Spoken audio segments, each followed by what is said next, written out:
Saudara-saudari, pada hari ini kita memasuki hari berpuasa, pertobatan, dan kita diminta untuk terus berdoa. Seperti mana Yesus memasuki ke padang gurun selama 40 hari, dan di situ dia mengalami banyak pencobaan yang dilakukan oleh iblis. Godaan-godaan yang ingin membuatkan dia itu supaya jatuh ke dalam tangan mereka. Kita juga demikian. Dalam kehidupan kita setiap hari kita dicobai, kita diuji, kita mau agar kita itu dapat kuat. Tetapi kuasa godaan setan itu sangat begitu mau membawa kita, menarik kita hingga jatuh ke dalam dosa. Kita lihat bagaimana Yesus digoda di padang gurun. Godaan yang pertama, dia berlapar dan juga dia berpuasa, tidak makan dan minum. Tetapi apa yang berlaku, setan datang menggoda dia, mengatakan bahwasanya jika kamu benar-benar Tuhan, jadikan batu ini menjadi roti. Tapi apa yang dijawab oleh Yesus kepada setan ini? Dia mengatakan kepada iblis bahwa manusia hidup bukan dari roti sahaja, melainkan dari setiap perkataan yang keluar dari mulut Allah. Godaan ini begitu membuatkan sehingga Tuhan itu begitu kuat, Yesus kuat untuk mengatakan tidak kepada kuasa-kuasa setan. Godaan kedua yang berlaku kepada Yesus di padang gurun, di mana Yesus dibawa ke suatu tempat yang tinggi dan memperlihatkan semua kerajaan dunia kepada Yesus. Dan iblis menunjukkan kuasanya di depan Tuhan Yesus, bahkan mau memberikannya kepada Yesus dengan syarat ia harus menyembahnya. Bahwasanya Yesus harus tunduk kepadanya. Tapi Tuhan Yesus mengatakan kepadanya supaya ia harus menyembah Tuhan Allah dan berbakti hanya kepada Allah. Iblis dikalahkan pada godaan yang ketiga. Godaan yang kedua, godaan yang ketiga, di mana juga Yesus mau agar kita itu kuat ketika dia dibawa kepada satu tempat yang tinggi. Iblis mengatakan, kalau kamu benar-benar Tuhan, terjunlah. Dan saya percaya ada malaikat yang menyambut kamu. Tetapi apa yang dijawab oleh Yesus kepada setan ini, bahwa jangan sekali-kali mencobai Yesus. Lalu setan itu kalah dan dia pergi meninggalkan Yesus. Dan disitulah kita lihat bahwa setiap pencobaan, godaan yang dilakukan oleh iblis ini, malaikat ada menyertai dia. Kita juga diingatkan bahwa setiap masalah yang kita hadapi dalam hidup, kita tidak akan keseorangan. Tuhan menghantar malaikat untuk menjaga kita. Cuma kita tidak melihat disebabkan oleh kuasa-kuasa kegelapan yang menutupi kita, dosa kita yang menutupi hingga kita tidak menyadari bahwa adanya malaikat Tuhan menyertai di saat kita dalam kesusahan. Saudara-saudari, persoalannya kita adakah kita percaya kepada Tuhan? Sebentar nanti kita akan mendoakan bagi para calon yang akan menerima pelantikan untuk persiapan pembaptisan mereka. Pelantikan pertama ini, adakah mereka dapat bertahan dalam mempertahankan iman mereka sampai dibaptis? Disinilah kamu akan diuji dan godaan setan akan datang untuk mau menjatuhkan setiap kita. Setan akan mengatakan kepada kamu, buat apa pergi sembahyang hari Minggu? Lalu kalau iman kamu tidak kuat, kamu akan tidur, kamu akan malas, dan kamu terlepas sesi minggu demi minggu sehingga kamu tidak dapat dibaptis. Setan akan berusaha untuk mau menggagalkan segala rencana untuk mendekati Tuhan. Kalau kamu setia, kamu akan berjaya. Tapi kalau kamu tidak setia, kamu akan jatuh dalam perangkap setan. Saya ada satu keluarga datang daripada Muka. Dia mengatakan, "Father, saya sakit. Penyakit misteri yang saya alami ini. Walaupun saya mempunyai penyakit kencing manis, saya ada sakit jantung, tetapi ada penyakit yang saya tidak fahami yang berlaku hanya sebelah malam. Seperti jarum yang menyucuk dalam tubuh ini, dan setiap kali bila saya berada di rumah, saya merasa seolah-olah banyak orang berlalu lalang dalam rumah itu. Ada lembaga-lembaga yang lalu." Saya berdoa, Father, tapi saya heran kenapa doa saya tidak didengar oleh Tuhan. Kenapa, Father? Adakah Tuhan menghukum saya atas segala perbuatan saya ini? Saya bilang, Tuhan tidak pernah menghukum kita. Tuhan mau agar kita itu bertobat, kembali kepada jalan ini, dan Dia mau menyelamatkan kita. Sampai pada titik nafas yang terakhir, Tuhan tidak akan putus-putus untuk mau menyelamatkan kita. Cuma manusia yang tidak dapat membuat keputusan dalam hidup. Saya tanya ibu ini, kamu ada berdoa? Ada, Father. Ada pergi misa minggu? Ada. Tetapi ketika didoakan ibu ini, apa yang berlaku? Father diperlihatkan keempat penjuru rumah ini ada ditanam. Dia simpan beras 4 penjuru, lepas itu ada botol diisi dengan ikatan merah dan kayu diikat di tempat setiap penjuru rumah itu. Saya bilang, kenapa anti simpan ini? Dia terkejut tengok. Macam mana Father boleh nampak saya ada 4 penjuru sedangkan rumah saya di Muka? Kuasa Tuhan tidak ada yang dapat mengalahkan. Dan satu perkara yang begitu mengherankan. Saya tanya ibu ini lagi, satu lagi yang kesilapan besar yang pernah anti buat. Apa, Father? Pintu rumah kamu ada salib kan? Ada, Father. Tapi di belakang salib itu kamu simpan minyak sekonyong, botol. Diikat di paku. Dia heran. Macam mana Father tahu saya simpan minyak botol di belakang salib? Inilah manusia, mengikut Yesus keputusanku, salib di depan, minyak sekonyong di belakang. Untuk apa simpan ini? Minta maaf, Father. Saya punya kawan yang Katolik ini, kawan saya yang Katolik pergi sembahyang setiap minggu, mensyorkan untuk jaga rumah. Simpan itu di belakang salib Yesus. Saya bilang, itu sudah satu kesilapan yang begitu besar. Tapi dia masih tidak percaya. Kenapa? Bagaimana Father boleh tahu? Saya bilang, itu bukan persoalannya. Persoalannya, jujurkah kamu di hadapan Tuhan? Godaan iblis. Bagaimana Yesus yang digoda di padang pasir, di padang gurun, kita juga digoda. Setiap hari setan mencari di mana yang boleh dimasuki. Saya bilang, bertobatlah. Kalau anti mau sembuh, serahkan segalanya kepada Tuhan. Dan minggu lalu juga ada seorang ibu bersama suaminya datang mengatakan, sakit, Father. Saya tidak tahu apa penyakit ini, sakit di bagian dalaman ini. Dia mempunyai sakit paru-paru berair juga tetapi ada keganjilan di bagian perutnya. Dia tidak tahu, jumpa dokter masih mencari apa punca penyakit di sini, masih menunggu keputusan daripada pihak dokter. Ketika didoakan ibu ini, Father diperlihatkan ada satu kantong di mana dalam kantong itu ada isi bayi yang dalam umur dalam lingkungan 6 atau 8 bulan. Tapi yang sudah mati, tidak bernyawa. Saya tanya ibu ini, kamu pernah keguguran anak? Ataupun kamu pernah ada masalah itu? Lalu dia menangis tengok Father.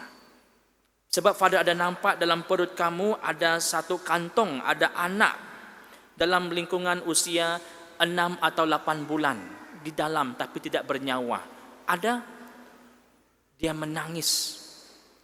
2 tahun yang lalu, Father, saya kematian anak dalam perut ini usia 8 bulan. Nampak. Ya, macam kamera, nampak terang anak itu yang sedang berbaring mati di dalam perut itu. Sebab terlilit dengan dia punya pusat, tali pusat. Ya, di dalam kandungan, umur 8 bulan. Lalu dia menangis, macam mana pada boleh tahu? Saya bilang bukan saya, itu Roh Kudus. Bila Tuhan sudah bekerja, dia akan bekerja. Bukan sekali, 2 kali. 1 dalam yang masih lagi dalam janin, yang masih kecil 1, yang kedua ini 8 bulan. Bagaimana? Tuhan sudah nyata memperlihatkan kepada kita kuasanya yang luar biasa ini. Dan lagi ada 1, ya, beberapa belia yang datang, salah seorang daripada mereka ini pelajar college. Dia mengatakan, Father, saya mengalami sakit. Saya jumpa dokter masih lagi mencari apa punca penyakit ini. Saya suka kemurungan. Are you depression? Tidak tahu, Father. Saya kemurungan, saya merasa sakit di dalam ini seperti ya lain macam penyakit ini. Lalu ketika didoakan pelajar ini, Father melihat dia pernah menggugurkan kandungan 3 kali. 3 kali dia gugurkan anak. Saya tanya dia, bagaimana ini berlaku? Ada kamu gugur anak 3 kali? Lalu dia terkejut. Father, saya minta maaf. Saya terpaksa menggugurkan kandungan ini sebab saya masih belajar. Di college kami, sesiapa yang didapati mengandung akan dibuang 1 kali terus buang. Saya mau menyelamatkan saya punya study. I want to finish my study, tetapi saya jatuh dalam dosa. Saya melakukan seks bebas. Saya melakukan seks dengan saya punya boyfriend tanpa rasa takut. Tapi sekarang saya menyesal, Father. Sebab setiap malam saya akan dengar bayi menangis. Setiap hari saya akan rasa bila ada jiran saya ada bayi menangis, dia akan bergegar, tiba-tiba akan bergegar, traumatized. Tapi dia melakukan, dia gugur, buat lagi, gugur, buat lagi.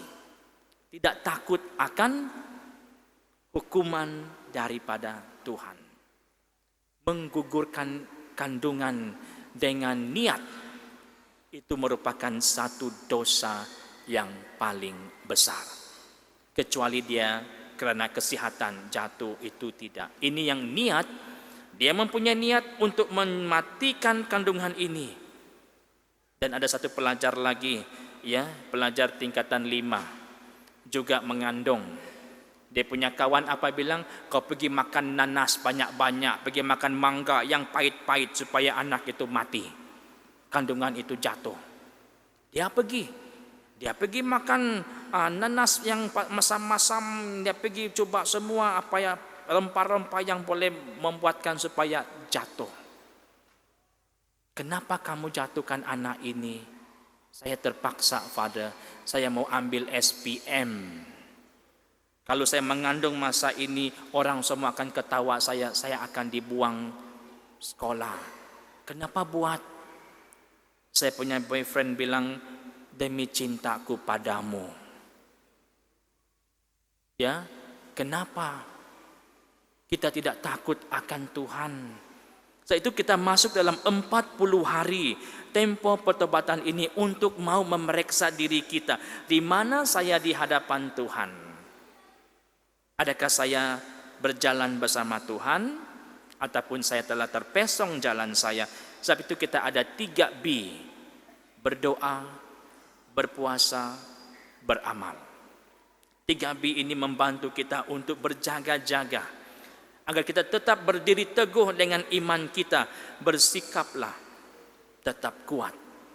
Dan saya percaya Tuhan tidak pernah meninggalkan kita. Tuhan mau sentiasa agar kita itu terus ada bersama Dia. Ada seorang wanita yang datang jumpa Father, nangis-nangis minta didoakan. Dia bekerja ya, tetapi dalam pekerjaannya itu walaupun dia sudah mempunyai suami, dia terpikat kepada satu ya spesies ini. Dia minat dengan orang-orang Korea. Lalu dia ada buat panggilan dengan di Facebook ini, ada orang, dia dapat orang Korea. Orang Korea itu pun mengatakan, "Ya, I will coming to Kuching. Ya, I will see you. Kita akan jadi suami istri." Walaupun dia sudah ada suami, dia masih lagi mau cari yang lain karena dia betul minat sama orang Korea. Jadi orang Korea ini bilang, "I'm coming to Kuching, but saya punya barang-barang tertinggal di Kuala Lumpur, KLIA. Saya tidak ada bawa cash. They need cash. Are you able to pay first?" Saya promise, saya akan jumpa kamu. Karena cinta, kita sanggup buat apa saja. Walaupun banjir, walaupun hujan, kita sanggup redai bagi orang yang telah gila bayang. Betul kan? Kalau kamu sudah gila bayang, mandi pun tak basah, tidur pun tak lena, makan pun tak kenyang, ya, dia gila bayang. Lalu dia bilang dia spend 90.000 ringgit yang ada dalam akaunnya habis, hilang. Lalu bila sudah hilang 90.000, orang dalam Facebook itu pun lenyap dari pandangan. Saya bilang, kamu kena scam. Sudah buat laporan polisi. "Father, ini bukan scam, dia benar-benar cinta saya, Father. Duit kamu mana? Hilang, Father." Ya, pergi report polis. Jangan kita diperbodohkan seperti ini. Jangan buat lagi. Karena saya minat orang Korea, Father. Kenapa tidak minat orang Bidayu, orang-orang sini, Ibanka, orang-orang lokal? Mau juga cari orang overseas. Nah, balasan dia. Ya. Saudara-saudari, godaan-godaan itu akan datang dalam bermacam cara. Tanpa kita sedari, akan membuatkan kita jatuh, sehingga bila sudah terjadi baru kita menyesal. Seorang pemuda datang jumpa Father mempunyai penyakit HIV. "Father, doa saya ada sakit HIV." Saya bilang, saya hanya mampu mendoakan, Tuhan yang melakukan seterusnya. Saya tanya, bagaimana ini berlaku? Pergaulan bebas, dia ambil dada, dia juga dapat daripada perlakuan seks bebas dengan orang-orang, sehingga dia mendapat penyakit ini.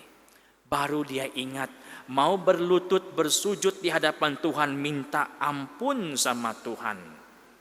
Apabila sudah dapat penyakit ini, baru dia menyesal. Tuhan mengingatkan kepada kita, supaya berhati-hati, berjaga-jagalah, jangan kita itu jatuh dan menyesal. Ada satu orang pergi membuat pengakuan dosa. Dia mengatakan, oke, ini dosa-dosa dia begini, tapi dia sembunyikan sesuatu daripada dosa dia. Jadi bila diperlihatkan, saya mengatakan, dia tutup, dan dosa-dosa yang saya sudah lupa, Father, tutup. Dia cuma bagi yang baik-baik saja, yang ini, yang itu, yang ini, yang gitu. Tapi yang satu perkara tersimpan, sepatutnya dia harus nyatakan dalam pengakuan dosa ini, dia tutup dengan apa dia bilang, dengan dosa-dosa yang saya sudah lupa, Father. Saya bilang, ada satu dosa yang kamu tidak sebut, yang kamu simpan selama ini, terbuku di sini. Apa, Father? Kamu ada niat membunuh abangmu. Lalu dia terkejut. Ya, Father, saya minta maaf. Saya tidak tahu bagaimana mau kasih tahu perkara ini, ya. Tapi Father sudah nyatakan, memang saya ada niat mau bunuh abang saya. Karena perebutan harta. Saya mau harta itu, Father, tetapi ya, saya tidak tahu bagaimana saya mendapatkan harta, dan niat ini datang kepada saya, dan saya menggunakan cara kedukunan. Itu yang harus kamu sebut dalam pentobatan kamu bukan dosa yang ini. Mau ketawa tapi takut dosa. Lepas tu jarang orang mau pergi mengaku dosa sama saya sudah. Mereka takut Father nampak nanti dosa saya. Ya. Kadang-kadang saya tengok, kenapa saya punya barisan sudah sikit ini. Semua lari pergi sana pada Joseph Lee. Takut nanti karena nampak dia punya dosa, apa yang terjadi. Rendahkan diri. Kalau kita mau penyucian daripada Tuhan, itulah dosa yang berat yang harus kamu katakan, bukan kamu sembunyikan. Dan dosa-dosa yang sudah saya lupa, Father. Ya, setan ketawa. Nasib baik dia tidak kasih tahu dosa itu.